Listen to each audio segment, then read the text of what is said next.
السلام علیکم ورحمۃ اللہ وبرکاتہ۔ ایک بھائی نے سوال کیا ہے کہ آپ نے کہا تھا جرابوں پر مسح کرنا جائز ہے، تو اس کی دلیل بھی پیش فرما دیں۔ وعلیکم السلام ورحمۃ اللہ وبرکاتہ۔ امام ابو داود رحمہ اللہ نے باب قائم کیا ہے المسح علی الجوربین، جرابوں پر مسح کا بیان، اور روایت ذکر کی ہے 159 نمبر پر، ومسح علی الجوربین والنعلین، آپ صلی اللہ علیہ وسلم نے اپنے جرابوں اور اپنے جوتوں پر مسح کیا۔ اسی طرح امام ترمذی رحمہ اللہ نے بھی باب قائم کیا ہے فی المسح علی الجوربین والنعلین، جرابوں اور جوتوں پر مسح کرنے کے حوالے سے، اور روایت پیش کی ہے مغیرہ ابن شعبہ رضی اللہ عنہ کی کہ انہوں نے فرمایا، یہ جامع ترمذی میں 99 نمبر پر روایت موجود ہے، توضأ النبی صلی اللہ علیہ وسلم، نبی صلی اللہ علیہ وسلم نے وضو کیا، ومسح علی الجوربین والنعلین، اور آپ نے اپنی جرابوں اور جوتوں پر مسح کیا۔ امام ترمذی رحمہ اللہ نے اس حدیث کو حسن صحیح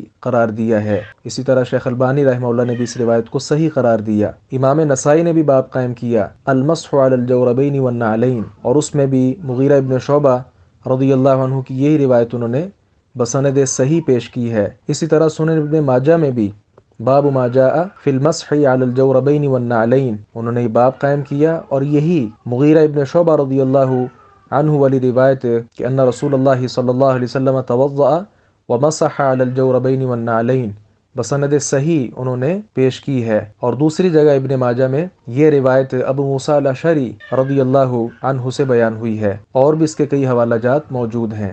ہمارے ہاں لوگوں کا سختی کرنا جرابوں کے حوالے سے کہ موزوں پر مسح ہو سکتا ہے جرابوں پر نہیں، یہ بڑی ہی عجیب بات ہے۔ اور پھر علت بھی آپ دیکھیں کہ مشترک ہے، سردی سے بچنے کے لیے یہ موزے پہنے جاتے ہیں، اور سردی سے بچنے کے لیے ہی تو جرابیں پہنی جاتی ہیں۔ دونوں کا سبب ایک ہے کہ اتارنے میں مسئلہ ہے، حرج ہے، لہذا اس حرج کو شریعت نے دور کیا، لہذا یہ بالکل جائز ہے۔ لوگوں کا جرابوں کا مسح اس کو نہ ماننا یہ قابل التفات نہیں ہے۔ السلام علیکم ورحمۃ اللہ وبرکاتہ۔